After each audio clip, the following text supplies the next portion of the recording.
सभी दोस्तों को जय सिया राम। दोस्तों, जो भी साधक है वह किसी भी प्रकार का मंत्र जाप करता है, चाहे वह मंत्र सद्गुरु से लिया हो या भगवान में श्रद्धा रखकर और पूर्ण विश्वास के साथ उसी भगवान का मंत्र जाप किया गया हो, तो वह किस प्रकार फलदायी होता है।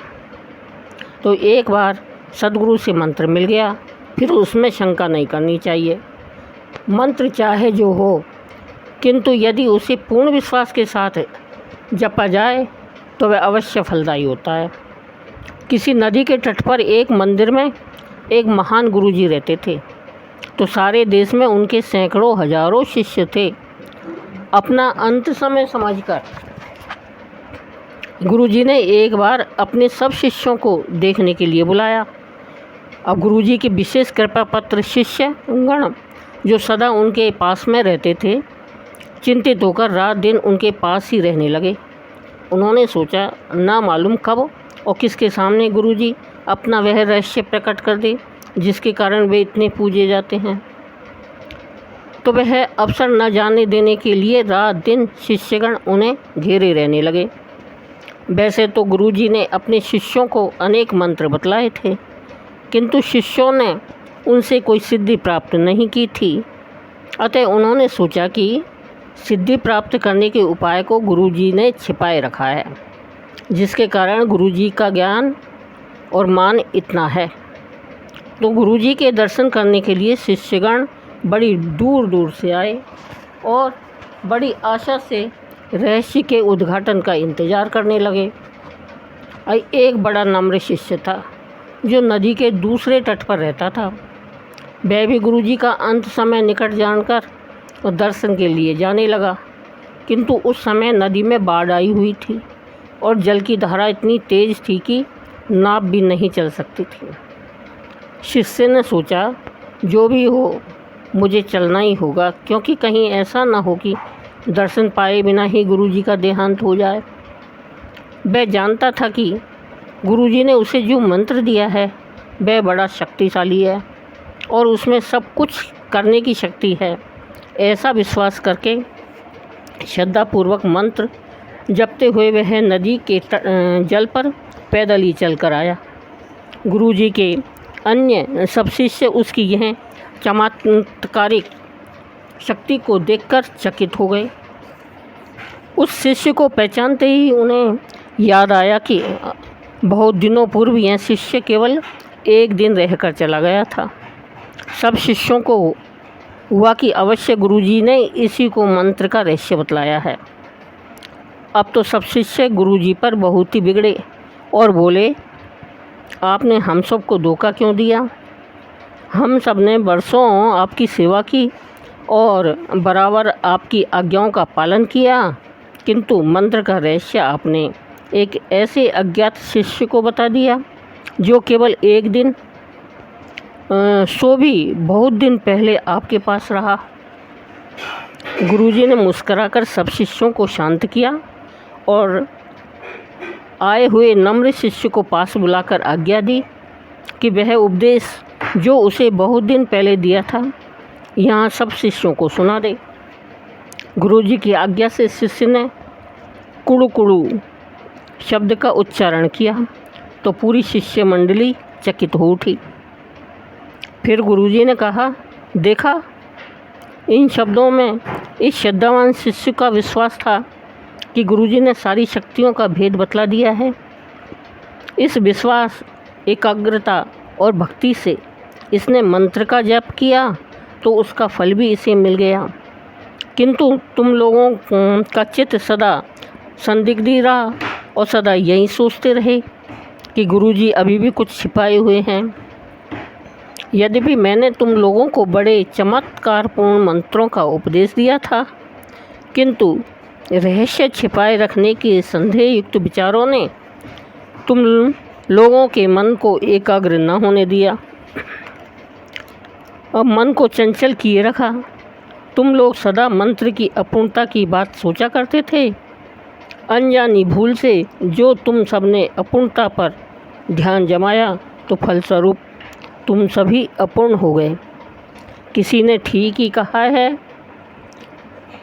कि मंत्र में, तीर्थ में, ब्राह्मण में, देव में, ज्योतिष में, औषधि में और गुरु में जिसकी जैसी भावना होती है उसको वैसी ही सिद्धि होती है।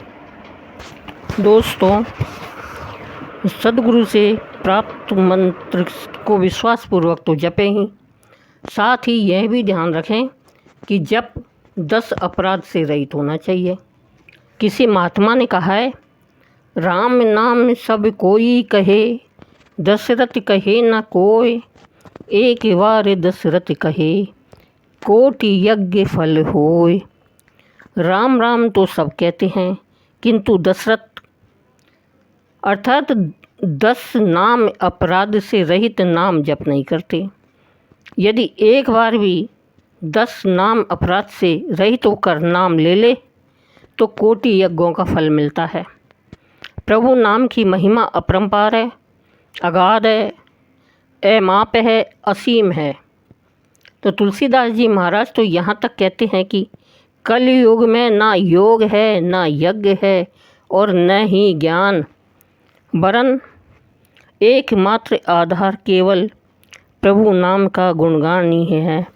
यदि आप भीतर और बाहर दोनों ओर उजाला चाहते हैं तो मुख रूपी द्वार की जीव रूपी देहली पर राम नाम रूपी मणि दीपक को रखना चाहिए।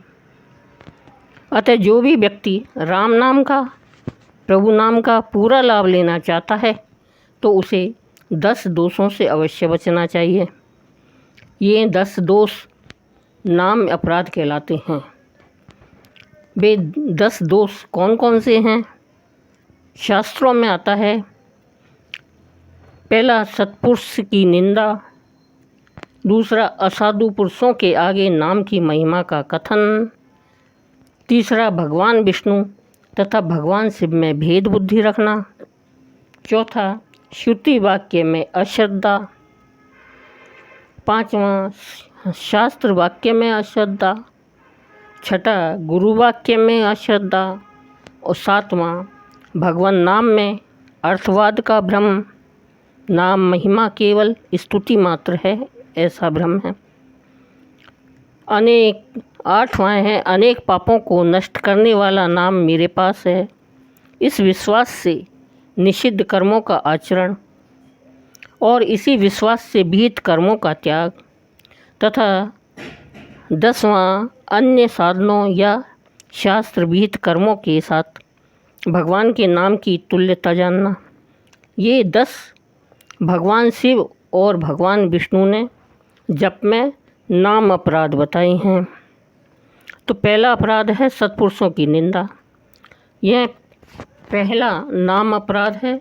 सत्पुरुषों में तो राम तत्व अपने पूर्ण तत्व में प्रकट होता है।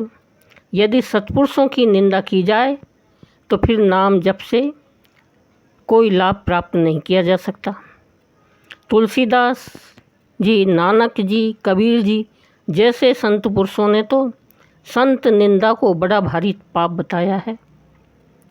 श्री रामचरितमानस में संत तुलसीदास जी कहते हैं, शंकर जी और गुरु जी की निंदा करने वाला मनुष्य अगले जन्म में मेंढक होता है और वह 1000 जन्मों तक मेंढक का शरीर पाता है। संतों की निंदा में लगे हुए लोग उल्लू होते हैं, जिन्हें मोह रूपी रात्रि प्रिय होती है और ज्ञान रूपी सूर्य जिनके लिए बीत गया होता है। संत कबीर जी ने कहा है, कबीर ते नर अंध है, गुरु को कहते और हरि रूठे गुरु ठौर है, गुरु रूठे नहीं ठौर।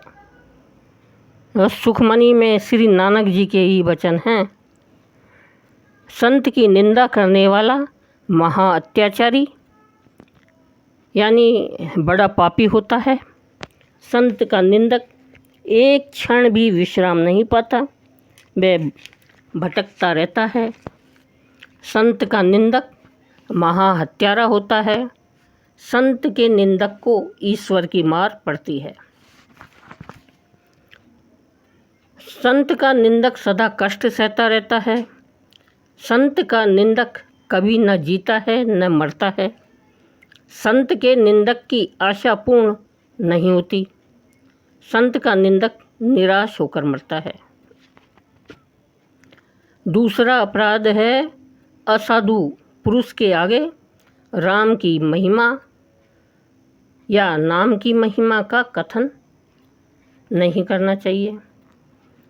जिनका हृदय साधन संपन्न नहीं है, जिनका हृदय पवित्र नहीं है, जो न तो स्वयं भजन करते हैं और न ही दूसरों को करने देते हैं, ऐसे अयोग्य लोगों के आगे नाम की महिमा का कथन करना अपराध है। तीसरा है अपराध भगवान विष्णु तथा भगवान शिव में भेद बुद्धि रखना। मेरा इष्ट बड़ा है, तेरा इष्ट छोटा है, शिव बड़े हैं विष्णु छोटे हैं, अथवा तो विष्णु बड़े हैं और शिव छोटे हैं, ऐसा मानना अपराध है। चौथा, पांचवा और छठा अपराध है श्रुति, शास्त्र और गुरु के वचन में अश्रद्धा। नाम का जप तो करना, किंतु श्रुति, पुराण, शास्त्र के विपरीत राम शब्द को समझना और गुरु के वाक्य में अश्रद्धा करना अपराध है। जिसमें योगी लोग रमण करते हैं वह है राम है। श्रुति व शास्त्र जिस राम की महिमा का वर्णन करते करते नहीं थकते, उस राम को न जानकर अपने मन में कल्पना के अनुसार ख्याल लाकर राम राम करना, यह एक बड़ा दोष है। ऐसे दोष से ग्रसित व्यक्ति राम नाम का पूरा लाभ नहीं ले पाता। सातवां अपराध है भगवान नाम में अर्थवाद का भ्रम। अपने ढंग से भगवान के नाम का अर्थ करना और शब्द को पकड़ रखना भी एक अपराध है। 4 बच्चे आपस में झगड़ रहे हों, इतने में वहाँ से एक सज्जन गुजरे। उन्होंने पूछा, क्यों लड़ रहे हो? तब एक बालक ने कहा, हमको 1 रुपया मिला है। एक कहता है तरबूज खाना है, दूसरा कहता है वाटरमेलन खाना है और तीसरा बोलता है कलिंदा खाना है, तथा चौथा कहता है छाई खाना है। यह सुनकर उन सज्जन को हुआ कि है तो एक ही चीज़, लेकिन अलग अलग अर्थवाद के कारण चारों आपस में लड़ रहे हैं। अतः उन्होंने एक तरबूज लेकर उसके 4 टुकड़े किए और चारों को देते हुए कहा, यह रहा तुम्हारा तरबूज, ये वाटरमेलन, ये कालिंदर और ये लाई छाई। चारों बालक खुश हो गए। इसी प्रकार जो लोग केवल शब्द को ही पकड़ रखते हैं, उसके लक्षण को नहीं समझते, वे लोग नाम का पूरा फ़ायदा नहीं ले पाते। 8वां अपराध है अनेक पापों को नष्ट करने वाला नाम मेरे पास है। इस विश्वास से निषिद्ध कर्मों का आचरण तथा 9वां अपराध है इसी विश्वास से शास्त्र विहित कर्मों का त्याग। ऐसा करने वाले को भी नाम जप का फल नहीं मिलता। 10वां अपराध है अन्य साधनों या शास्त्र विहित कर्मों के साथ भगवान के नाम की तुल्यता जानना। कई लोग अन्य साधनों या शास्त्र विहित कर्मों, यज्ञ, तप, दान, व्रत आदि के साथ भगवान के नाम की तुल्यता समझते हैं। अन्य गुरु के साथ अपने गुरु की तुल्यता समझते हैं, जो कि उचित नहीं है। यह भी एक अपराध है। जो लोग इन 10 नाम अपराधों में से किसी भी अपराध से ग्रस्त हैं, वे नाम जप का पूरा लाभ नहीं उठा सकते।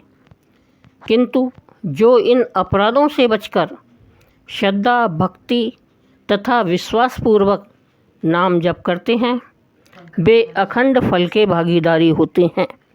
इसलिए विश्वास के साथ में नाम जप करना चाहिए।